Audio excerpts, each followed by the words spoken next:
പരിശുദ്ധ പരമ ദിവ്യകാരുണ്യീശോയ്ക്ക് എന്നേരവും ആരാധനയും സ്തുതിയും പുകഴ്ചയും ഉണ്ടായിരിക്കട്ടെ. പരിശുദ്ധ പരമ ദിവ്യകാരുണ്യീശോയ്ക്ക് എന്നേരവും ആരാധനയും സ്തുതിയും പുകഴ്ചയും ഉണ്ടായിരിക്കട്ടെ. പരിശുദ്ധ പരമ ദിവ്യകാരുണ്യീശോയ്ക്ക് എന്നേരവും ആരാധനയും സ്തുതിയും പുകഴ്ചയും ഉണ്ടായിരിക്കട്ടെ. ഓ ദിവ്യകാരുണ്യീശോയെ, ഞങ്ങളങ്ങേ സ്തുതിക്കുന്നു, ആരാധിക്കുന്നു, മഹത്വപ്പെടുത്തുന്നു. ഈ വിശുദ്ധ നിമിഷങ്ങളിൽ അങ്ങയുടെ കാരുണ്യത്തെ ധ്യാനിക്കുവാനും അങ്ങ് ഞങ്ങളോട് കാണിച്ച വലിയ സ്നേഹത്തെ ഓർക്കുവാനും അങ്ങയുടെ പീഡാസഹനവും കുരിശുമരണവും ഉത്ഥാനത്തെ സ്മരിക്കുവാനും ഞങ്ങൾ നിമിഷം അങ്ങയുടെ മുമ്പിൽ ആയിരിക്കുന്നു. അവിടുന്ന് തൻ്റെ ജീവൻ സമർപ്പിച്ചുകൊണ്ട്, അവിടുന്ന് ആ വേദന ഏറ്റെടുത്തുകൊണ്ട്, അവിടുന്ന് സഹനങ്ങൾ ഏറ്റെടുത്തുകൊണ്ട് ഞങ്ങളെ ഓരോരുത്തരെയും സ്നേഹിക്കുവാനായി അങ്ങ് മുമ്പോട്ട് വന്നു. ഞങ്ങളുടെ ബലഹീനതകളും ഞങ്ങളുടെ അവഗണനകളൊന്നും കണക്കിലെടുക്കാതെ അമ്മയെപ്പോലെ അമ്മയെക്കാളും വലുതായി അവസാനം വരെ ഞങ്ങളെ സ്നേഹിക്കുന്ന അവിടുത്തെ വലിയ മമതയോർത്ത് ഞങ്ങൾ നന്ദി പറയുന്നു. ഈശോയെ, ഈ മധ്യാഹ്നത്തിൽ അങ്ങയുടെ സന്നിധിയിൽ ആയിരുന്നുകൊണ്ട് അവിടുത്തെ കാരുണ്യത്തെ സ്വീകരിക്കുവാനായി ഞങ്ങളുടെ ജീവിതത്തിലെ, ഞങ്ങളുടെ ഉള്ളിലെ, ഞങ്ങൾ അനുഭവിക്കുന്ന പാപങ്ങളെ, ഞങ്ങൾ ചെയ്തു പോയ പാപാവസ്ഥയെ, തെറ്റുകളെ, കുറവുകളെ അവിടുത്തെ കാരുണ്യത്തോട് ഞങ്ങൾ സമർപ്പിക്കുവാനായി ഈ നിമിഷം ഞങ്ങൾ ആഗ്രഹിക്കുന്നു. സങ്കീർത്തനം 139 നമ്മൾ വായിക്കുന്നു, എല്ലാം കാണുന്ന ദൈവത്തെ പറ്റി. എല്ലാം കാണുന്ന ദൈവം കർത്താവെ, അവിടുന്ന് എന്നെ പരിശോധിച്ചറിഞ്ഞു. ദാവീദ് പാടുകയാണ്, കർത്താവെ, അവിടുന്ന് എന്നെ പരിശോധിച്ചറിഞ്ഞു. ഞാൻ ഇരിക്കുന്നതും എഴുന്നേൽക്കുന്നതും അവിടുന്ന് അറിയുന്നു. എൻ്റെ വിചാരങ്ങൾ അവിടുന്ന് അകലെ നിന്ന് മനസ്സിലാക്കുന്നു. എൻ്റെ നടപ്പും കിടപ്പും അങ്ങ് പരിശോധിച്ചറിയുന്നു. എൻ്റെ മാർഗങ്ങൾ അങ്ങേക്ക് നന്നായി അറിയാം. ഒരു വാക്ക് എൻ്റെ നാവിലെത്തുന്നതിന് മുമ്പ് തന്നെ കർത്താവെ, അതവിടുന്ന് അറിയുന്നു. മുൻപിലും പിൻപിലും അവിടുന്ന് എനിക്ക് കാവൽ നിൽക്കുന്നു. അവിടുത്തെ കരം എൻ്റെ മേലുണ്ട്. ഈ അറിവ് എന്നെ വിസ്മയിപ്പിക്കുന്നു. എനിക്ക് അപ്രാപ്യമാം വിധം അത് ഉന്നതമാണ്. അങ്ങയിൽ നിന്ന് ഞാൻ എവിടെ പോകും? അങ്ങയുടെ സന്നിധി വിട്ട് ഞാൻ എവിടെ ഒളിക്കും? ആകാശത്തിൽ കയറിയാൽ അങ്ങ് അവിടെയുണ്ട്. ഞാൻ പാതാളത്തിൽ കിടക്ക വിരിച്ചാൽ അങ്ങ് അവിടെയുണ്ട്. ഞാൻ പ്രഭാതത്തിൻ്റെ ചിറക് ധരിച്ച് സമുദ്രത്തിൻ്റെ അതിർത്തിയിൽ ചെന്ന് വസിച്ചാൽ അവിടെയും അങ്ങയുടെ കരം എന്നെ നയിക്കും. അങ്ങയുടെ വലത്ത് കൈ എന്നെ പിടിച്ചു നടത്തും. ഇരുട്ടെന്നെ മൂടട്ടെ, എൻ്റെ ചുറ്റുമുള്ള പ്രകാശം ഇരുട്ടായി തീരട്ടെ എന്ന് പറഞ്ഞാൽ ഇരുട്ടുപോലും അങ്ങയ്ക്ക് ഇരുട്ടായിരിക്കുകയില്ല. രാത്രി പകൽ പോലെ പ്രകാശപൂർണമായിരിക്കും. എന്തെന്നാൽ അങ്ങയ്ക്ക് ഇരുട്ട് പ്രകാശം പോലെ തന്നെയാണ്. അവിടുന്നാണ് എൻ്റെ അന്തരംഗത്തിന് രൂപം നൽകിയത്.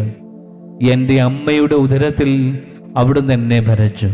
കർത്താവേ, ദാവീദിൻ്റെ ഈ സങ്കീർത്തനങ്ങളോടൊപ്പം തന്നെ ഞങ്ങളും അറിയുന്നു, ഞങ്ങളുടെ അന്തരംഗത്തെ രൂപം കൊടുത്ത അവിടുത്തെ സ്നേഹത്തെ, ഞങ്ങളുടെ ഓരോ ചലനങ്ങളും, ഞങ്ങളുടെ ഓരോ പ്രവൃത്തികളും, ഞങ്ങളുടെ ഓരോ നടപ്പും അങ്ങ് പരിശോധിച്ചറിഞ്ഞുകൊണ്ട് ഞങ്ങളെ സ്നേഹിക്കുന്നവനാണ്. ഞങ്ങളുടെ കൂടെ എപ്പോഴും വസിക്കുന്ന അവിടുത്തെ സ്നേഹത്തെ ഞങ്ങൾ അറിയുന്നു. കർത്താവെ, ഈ നിമിഷം ഞങ്ങളങ്ങേ സ്തുതിക്കുന്നു അവിടുത്തെ വലിയ സ്നേഹത്തെ ഓർത്ത്. സ്നേഹമുള്ളവരെ, ഇത് നമ്മൾ ധ്യാനിക്കുന്നത് എല്ലാ വഴികളും അവസാനിച്ചിരുന്നു എന്ന് കരുതുന്നിടത്താണ് കർത്താവ് ഒരു പുതിയ വഴി നമുക്കായി ഒരുക്കുന്നത്. ഒരു വഴിയുമില്ല എന്ന് നമ്മൾ കരുതുന്നിടത്ത് കർത്താവ് തൻ്റെതായ രീതിയിൽ വഴി നമുക്ക് ഒരുക്കുന്നു. നമ്മൾ യെശയ്യാ പ്രവാചകന്റെ 55-ാമത്തെ അധ്യായം 8 തിരുവചനത്തിൽ നമ്മൾ വായിക്കുന്നു, കർത്താവ് അരുളി ചെയ്യുന്നു, എൻ്റെ ചിന്തകൾ നിങ്ങളുടേതുപോലെയല്ല, നിങ്ങളുടെ വഴികൾ എൻ്റേതുപോലെയല്ല. ആകാശം ഭൂമിയേക്കാൾ ഉയർന്നു നിൽക്കുന്നു, അതുപോലെ എൻ്റെ വഴികളും ചിന്തകളും നിങ്ങളുടേതേക്കാൾ ഉന്നതമത്രേ.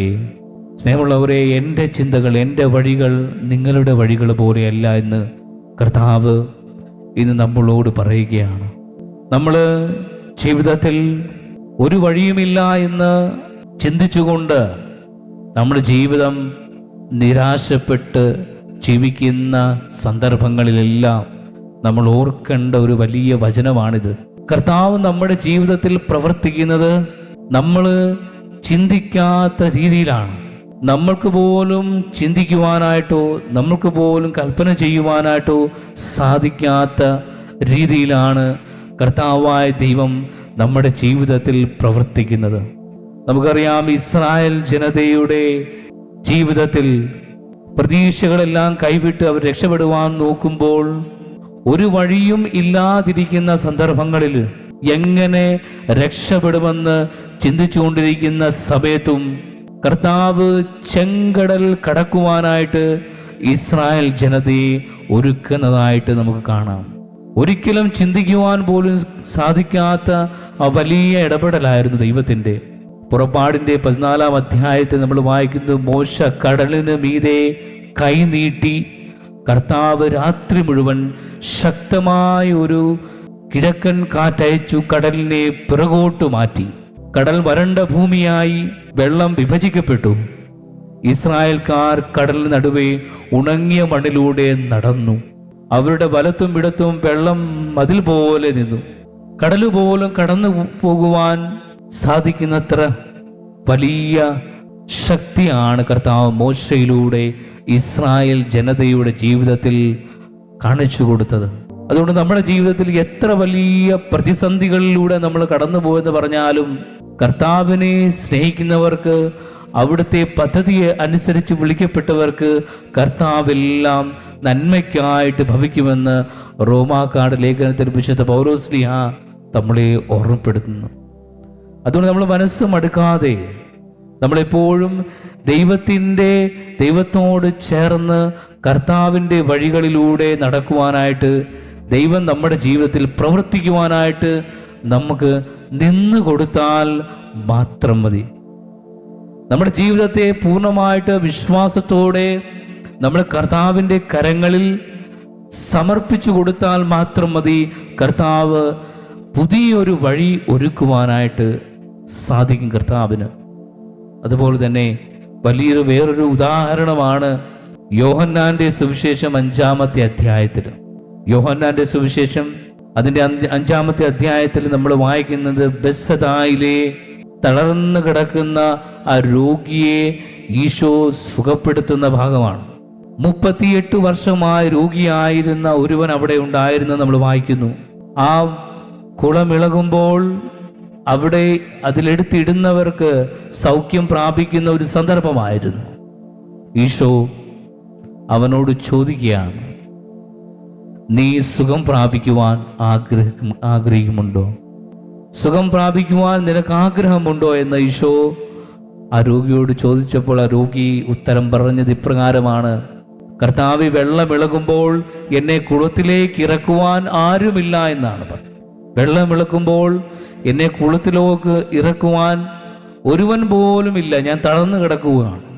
അവിടെ ഈശോ പറയുന്നത് വേറൊരു രീതിയിലാണ്.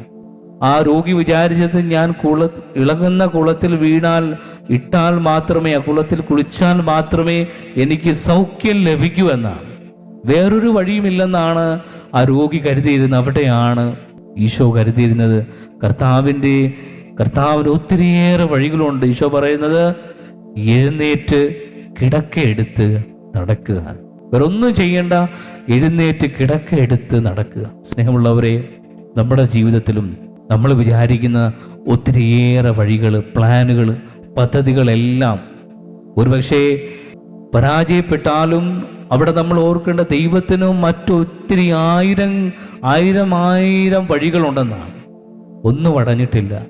അതുകൊണ്ട് നമ്മൾ വിശ്വാസത്തോടെ കർത്താവിൻ്റെ വഴികൾ കർത്താവിന് പ്രവർത്തിക്കുവാനായിട്ട് നമ്മൾ വിട്ടുകൊടുക്കുക. ഈ സമർപ്പണത്തിന് വേണ്ടി നമ്മൾ ഈ നിമിഷം, ഈ മധ്യാഹ്നത്തിന് ദിവ്യകാരുണ്യനാഥൻ്റെ മുമ്പിലായിരിക്കുമ്പോൾ നമുക്ക് പ്രത്യേകം പ്രാർത്ഥിക്കാം. നമ്മൾ വഴികൾ അടഞ്ഞു, എല്ലാം അവസാനിച്ചു, ഒരു പ്രതീക്ഷയില്ല എന്ന് ചിന്തിക്കുന്നിടത്തെല്ലാം നമ്മൾ കർത്താവിലേക്ക് തിരിയുക. നമുക്ക് ആ സർവശക്തനിലോട് തിരിയാം. ചെങ്കടൽ പോലും വിഭജിച്ചുകൊണ്ട് നടത്തുവാൻ തക്കവിധം അനുഗ്രഹിക്കുക ശക്തനായവനാണ് നമ്മുടെ കൂടെയുള്ളത്. നമുക്ക് ഈ വിശ്വാസത്തോടെ നമ്മുടെ പ്രശ്നങ്ങളെയെല്ലാം പ്രതിസന്ധികളെയെല്ലാം വിശ്വാസത്തോടെ കർത്താവിൻ്റെ കരങ്ങളിൽ സമർപ്പിച്ചുകൊണ്ട് എന്നെ അത്രമാത്രം സ്നേഹിച്ച ഈശോയ്ക്ക് എൻ്റെ ജീവിതത്തിൽ ചെയ്യാനാവാത്തതൊന്നുമില്ല എന്നുള്ള വിശ്വാസത്തിൽ നമുക്കും പ്രാർത്ഥിക്കാം. ഒരിക്കൽ കൂടി ദിവ്യകാരുടെ നാഥൻ്റെ മുമ്പിൽ നമ്മുടെ ജീവിതത്തെ സമർപ്പിക്കാം. നമ്മുടെ ജീവിതത്തിലെ പ്രതീക്ഷ കെട്ടുപോയി എന്ന് കരുതുന്ന എല്ലാ അവസ്ഥകളെയും നമുക്ക് ഈ നിമിഷം വിശ്വാസത്തോടെ കർത്താവിൻ്റെ കരങ്ങളിൽ സമർപ്പിക്കാം. നമ്മൾ നിരാശപ്പെട്ട് ജീവിക്കുന്ന അവസ്ഥകളെ, ദുഃഖിച്ച് ജീവിക്കുന്ന അവസ്ഥകളെ, സങ്കടപ്പെട്ട് മടുത്ത് പോയ അവസ്ഥകളെ ഈ നിമിഷം കർത്താവ് വഴിയൊരുക്കുമെന്ന വിശ്വാസത്തിൻ്റെ അഭിഷേകത്താൽ നിറയുവാൻ വേണ്ടി നമുക്ക് പ്രാർത്ഥിക്കാം.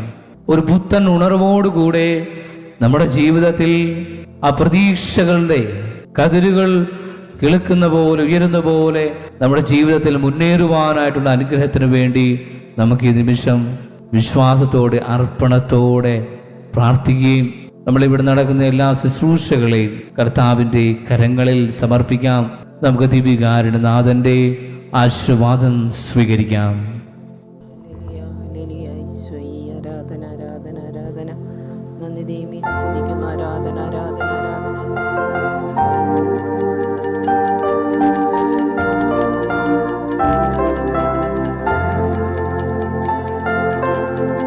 പരിശുദ്ധ പരമമാം ദിവ്യകാരുണ്യമേ,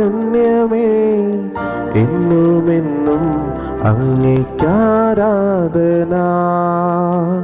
പരിശുദ്ധ പരമമാം ദിവ്യകാരുണ്യമേ, എന്നുമെന്നും അങ്ങേക്കാരാധന. പരിശുദ്ധ പരമമാം ദിവ്യകാരുണ്യമേ, എന്നുമെന്നും അങ്ങേക്കാരാധന.